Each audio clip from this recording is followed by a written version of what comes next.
Welcome to infinity easy learn. 10ஆம் வகுப்பு மேக்ஸில் இயற்கணிதம் சாப்டர் வரைபடங்களில் மாறுபாடுகளின் வரைபடங்கள் எடுத்துக்காட்டு 3.48 இந்த வீடியோவில் பார்ப்போம். இல்லை கொஸ்டின் என்னன்னா, ஒரு பேருந்து 50 கிலோமீட்டர் மணிக்கு 50 கிலோமீட்டர் என்ற சீரான வேகத்தில் பயணிக்கிறது. இத்தொடர்புக்கான தூரம் நேரம் வரைபடம் வரைந்து பின்வருவனவற்றை காண்க அப்படின்னு சொல்லிட்டு ஒரு 3 கொஸ்டின் வைக்கிறாங்க. ஒன்று விகித சம மாறிலியை காண்க, ரெண்டாவது 90 நிமிடங்களில் பயணிக்கும் தூரம் எவ்வளவு, மூணாவது 300 கிலோமீட்டர் தூரத்தை பயணிக்க எவ்வளவு நேரம் ஆகும் அப்படின்னு கேட்காங்க. இப்போ இந்த கேள்வியில ஒரு பேருந்தானது டிராவல் பண்ணுது, அதோட ஸ்பீடை தான் நமக்கு இதுல கொடுக்குறாங்க. 50 கிலோமீட்டர் ஒரு மணி நேரத்துக்கு இந்த பேருந்து பிரயாணம் பண்ணுது. இப்போ ஒரு மணி நேரம் ஆச்சு அப்படின்னா அந்த பேருந்து அந்த பஸ் எவ்வளோ தூரம் போகும் அப்படின்னா 50 கிலோமீட்டர் போகும். ஒரு மணி நேரத்துக்கு 50 கிலோமீட்டர் போகும். அப்போ நம்ம இதில் எக்ஸ் ஆனது பயண நேரம், எவ்வளோ டைம் பஸ் போகுது அப்படின்னு எடுத்துக்கிறோம். ஒய் ஆனது பயண தூரம், அந்த பஸ் எவ்வளவு தூரம் பிரயாணம் பண்ணுச்சு அப்படிங்கிறத ஒய்ன்னு எடுத்துக்கிறோம். இப்போ இதுல பயண நேரத்தை நம்ம நிமிடங்கள் அப்படின்னு எடுக்கும். கேள்வியில மணியில தானே கொடுத்துருக்காங்க, ஒரு மணி நேரத்துக்கு 50 கிலோமீட்டர் அப்படின்னு. அப்புறம் ஏன் இப்ப பயண நேரத்தை நம்ம ஏன் மணியில எடுக்கக்கூடாது, ஏன் நிமிடங்கள்ல எடுக்கணும் அப்படின்னா அதுக்கு காரணம் இந்த கேள்விதான். கேள்வியில 2வது கேள்வியை பாருங்க, 90 நிமிடங்களில் அப்படின்னு நிமிடத்துல கேள்வி கேட்டிருக்காங்க.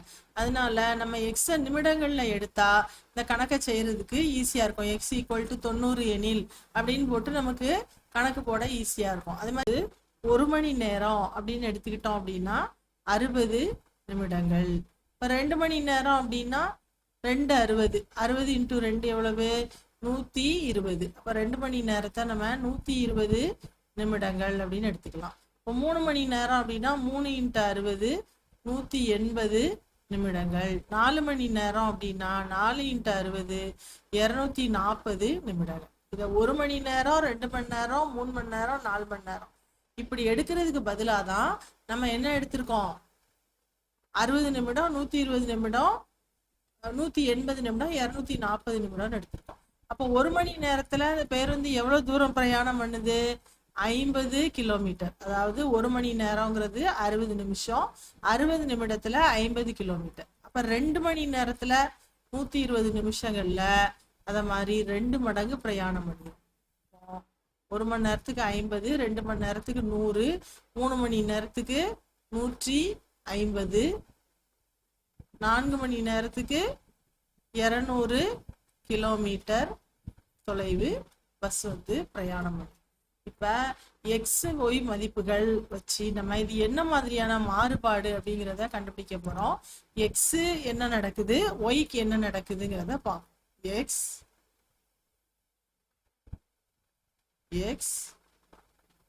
ஒய். எக்ஸுக்கு என்ன நடக்குது, எக்ஸ் ஆனது 60, 120, 180, 240 அப்படின்னு என்ன செய்யுது, அதிகரிச்சுக்கிட்டே போகுது. அப்ப எக்ஸ் அதிகரிக்கிறது. எக்ஸ் அதிகரிக்கும் போது ஒய்க்கு என்ன நடக்குது, 50, 100, 150, 200ன்னு அதுவும் கூடிக்கிட்டே போகுது. அப்ப எக்ஸ் கூடும்போது ஒய்யோட மதிப்பும் கூடிக்கிட்டே போகுது. எக்ஸ் கூடுனா ஒய்யும் கூடுது. அப்ப எக்ஸ் ஒய் ரெண்டும் கூடிக்கிட்டே போகுதுன்னா ரெண்டும் ஒரே திசையில இருக்கு. ரெண்டுமே 2 அம்புக்குறியும் மேல பார்க்க இருக்கு. ரெண்டுமே ஒரே திசையில, ரெண்டும் மேல பார்க்க இல்ல 2 கீழ் நோக்கி இருந்தது அப்படின்னா இது என்ன மாறுபாடு, நேர் மாறுபாடு.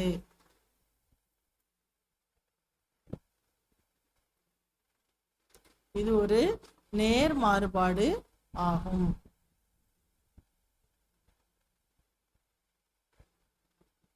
நேர் மாறுபாடு ஆகும்.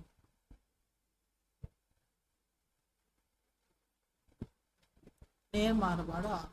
இப்ப நேர் மாறுபாடு அப்படின்னாலே நமக்கு என்ன சமன்பாடுன்னு சொல்லியிருக்காங்க, Y equal to K X அப்படிங்கிறதா நேர் மாறுபாட்டின் சமன்பாடு.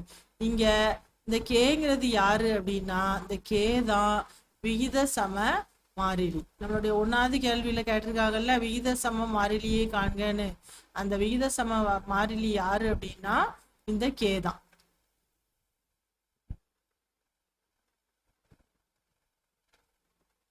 விகித சம மாறிலி. இப்போ இந்த கேயோட மதிப்பை தான் நம்ம 1வது கேள்வியில கண்டுபிடிக்க சொல்லியிருக்காங்க. அதுக்கு நம்ம ஃபர்ஸ்ட் என்ன பண்ணலாம் அப்படின்னா y = kx அப்படின்னு சொல்லிட்டாங்க. அப்போ நம்ம ஃபர்ஸ்ட் படம் வரைஞ்சிருவோம். வரைஞ்சிட்டு இந்த 3 கேள்விகளுக்கும் மதிப்பை கண்டுபிடிப்போம். இப்போ குறிக்க வேண்டிய புள்ளிகள் என்ன அப்படின்னு பார்த்தா, குறிக்க வேண்டிய புள்ளிகள் என்னெல்லாம், இந்த xy மதிப்பை வச்சு எழுதுவோம். புள்ளிகள் வந்து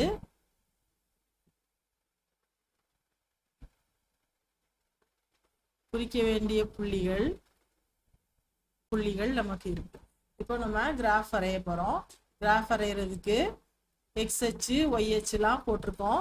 இதுல வந்து மைனஸ் மதிப்புகள் இல்லாததுனால இந்த அச்சுல மைனஸ்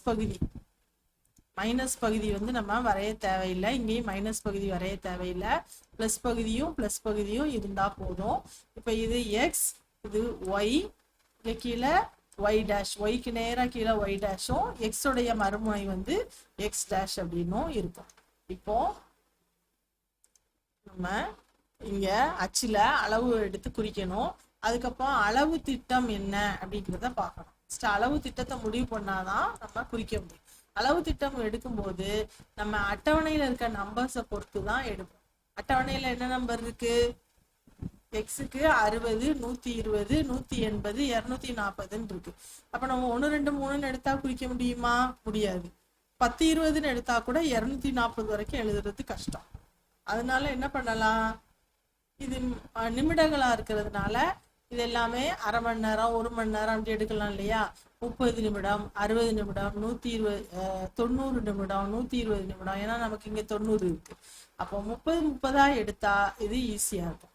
அது மாதிரி ஒயில வந்து 50, 100, 150, 200 இருக்கிறதுனால அதை அப்படியே எடுத்துக்கலாம். நமக்கு 300 வரைக்கும் தேவைப்படும். இங்க நம்ம பார்த்தோம் அப்படின்னா 300 வரைக்கும் தேவைப்படும். இங்க 240 வரைக்கும் தேவைப்படும். இங்க 30, 60, 90, 120 எழுதிக்கிட்டே போகலாம். நமக்கு இது வரைக்கும் போதும். தேவைப்பட்டா எழுதிக்கலாம். அதே மாதிரி இங்க 50, 100 எழுதணும். ஒய் அச்சுல 50, 100, 150, 200 எழுதிக்கிடுவோம். எவ்வளவு தேவைப்படுதுன்னு பார்ப்போம். இப்போ புள்ளிகள் வந்து பார்ப்போம். ஃபர்ஸ்ட் புள்ளி 60, 50. 60, 50 அப்படிங்கும்போது 60, 50 எங்க இருக்கு, 60 இங்க இருக்கு, 50 இங்க இருக்கு. அப்போ இதுதான் 60, 50. 60, 50 உடனே பக்கத்துல எழுதிட்டோம் அப்படின்னா நமக்கு தப்பு வராது. ரெண்டாவது புள்ளி 120, 100. 120, 100.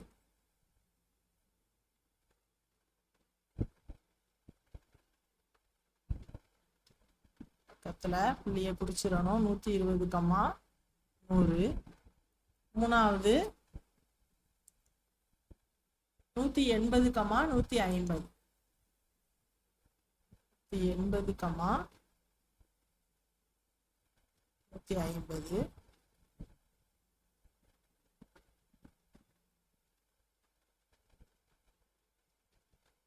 நாலாவது புள்ளி 240, 200.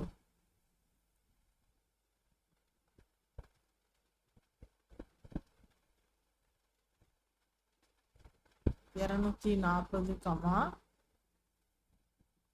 200. இப்போ நமக்கு 4 புள்ளிகள் கிடைச்சிருக்கு. இந்த 4 புள்ளியை இணைச்சு ஒரு கோடு வரையணும், நேர்கோடு.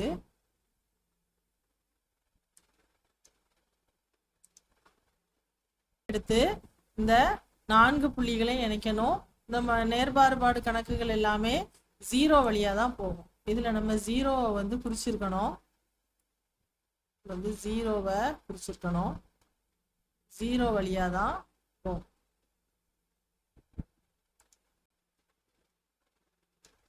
இல்லாமல் ஸ்கேலை ஃபிக்ஸ் பண்ணிட்டோம். ஃபிக்ஸ் பண்ணிட்டு என்ன பண்ணலாம்னா நேர்கோட்டை வரையலாம். நேர்கோட்டை வரையும் போது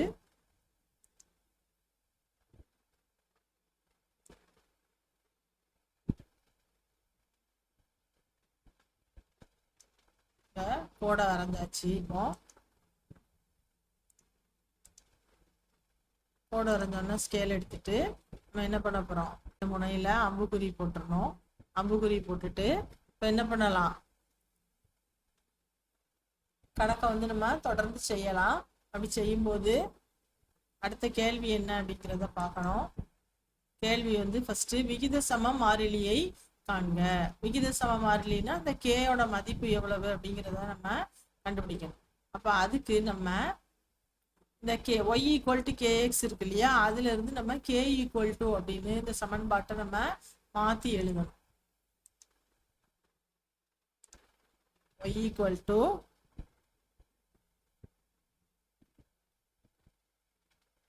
கேஎக்ஸ் அப்படின்னா கேஎக்ஸ் இந்த பக்கம் எடுத்து எழுதிக்கிட்டோம்னா ஈக்குவல் டு ஒய். அப்போ கேயை மட்டும் இந்த பக்கம் வச்சுக்கிட்டோம்னா equal to Y by X அப்படின்னு வரும். ஈக்குவல் டு ஒய் வந்து 50 இருக்கும்போது அட்டவணையில் இருக்கிறத எழுதுறேன், வேற ஒன்றும் இல்லை. ஒய் ஈக்குவல் டு 50னா இது வந்து 60 equal to 100 by 120 equal to 150 by 180. இப்படியே எழுதணும்.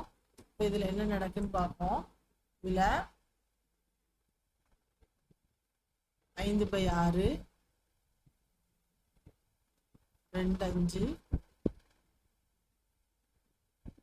5 2 வந்து 5 தடவை போகுது, 2 வந்து 6 தடவை போகுது. இங்கேயும்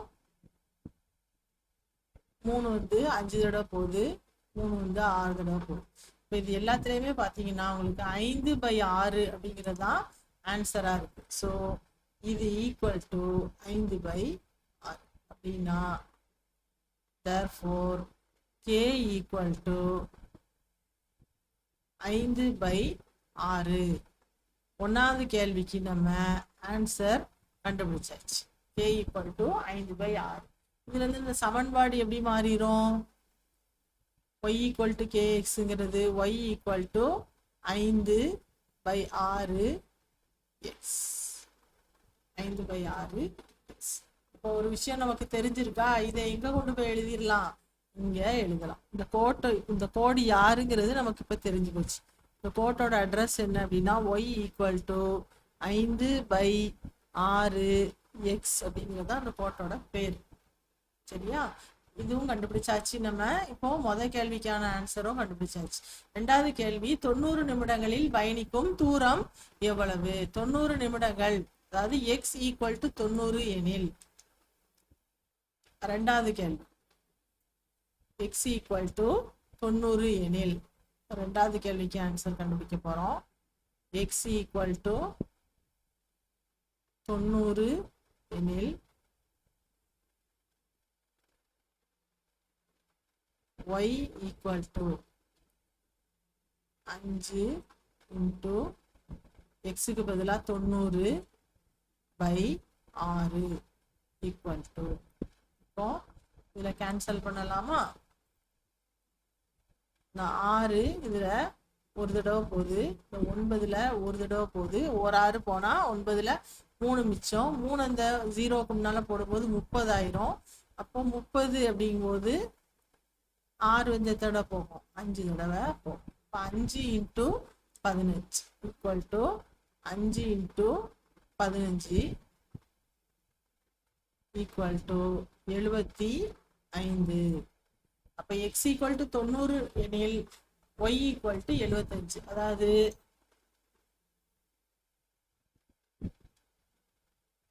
நேரம் ஈக்குவல் டு 75 கிலோமீட்டர் அப்படின்னு சொல்லுவாங்க.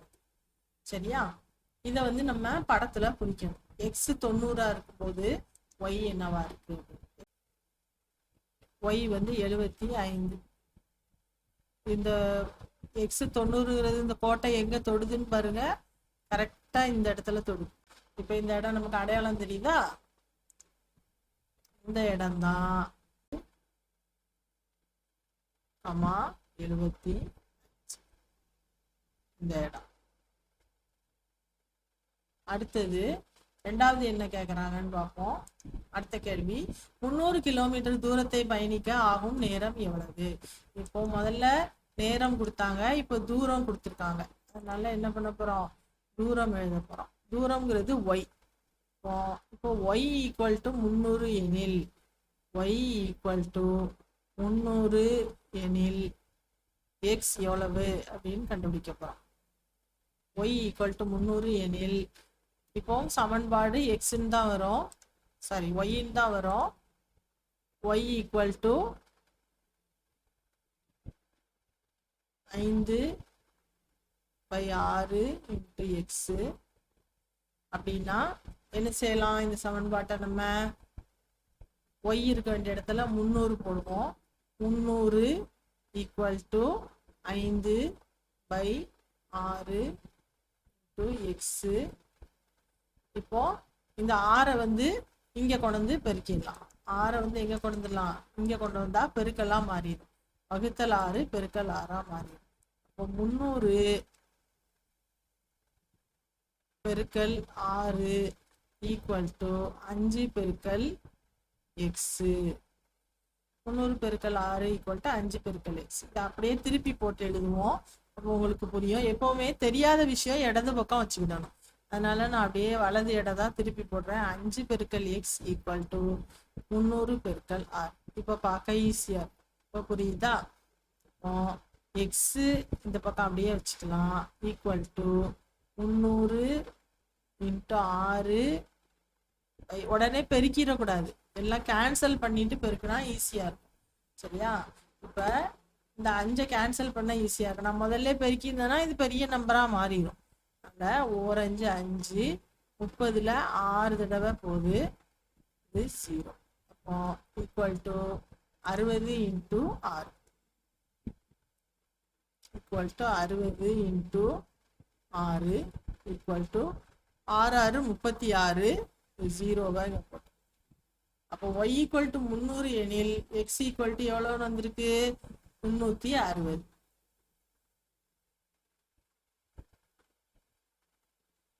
y ஈக்குவல் டு 300 எனில் x ஈக்குவல் டு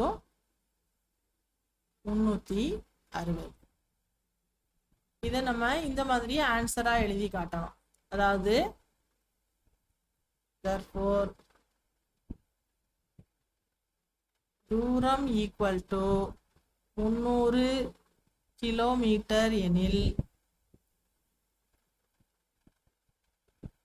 தூரம் ஈக்குவல் டு 300 கிலோமீட்டர் எனில் நேரம் ஈக்குவல் டு எவ்வளவு, 360 நிமிடங்கள். சரிதானா? இப்ப இதையும் படத்துல குறிக்கும். y வந்து 300, x வந்து 360. y 300, y 300னா எங்க இருக்கு, இங்க இருக்கு. y 300 கோட்டை சந்திக்கிற இடத்த பார்ப்போம், இங்க இருக்கு. எழுதல, இந்த இடத்துல எழுதிக்கிறோம். 330ங்கிறனால இங்க என்ன வரும், 360. இந்த இடம் தான் சொல்ற இடம். இது வந்து எக்ஸ் மதிப்பு 360, ஒய் மதிப்பு 300. இது ஒரு ஆன்சர். இப்போ நம்ம கேட்ட 3 கேள்விக்கும் பதில் கண்டுபிடிச்சாச்சு, வரைபடம் வரைஞ்சாச்சு. அது தேங்க்யூ ஸ்டூடெண்ட்ஸ்.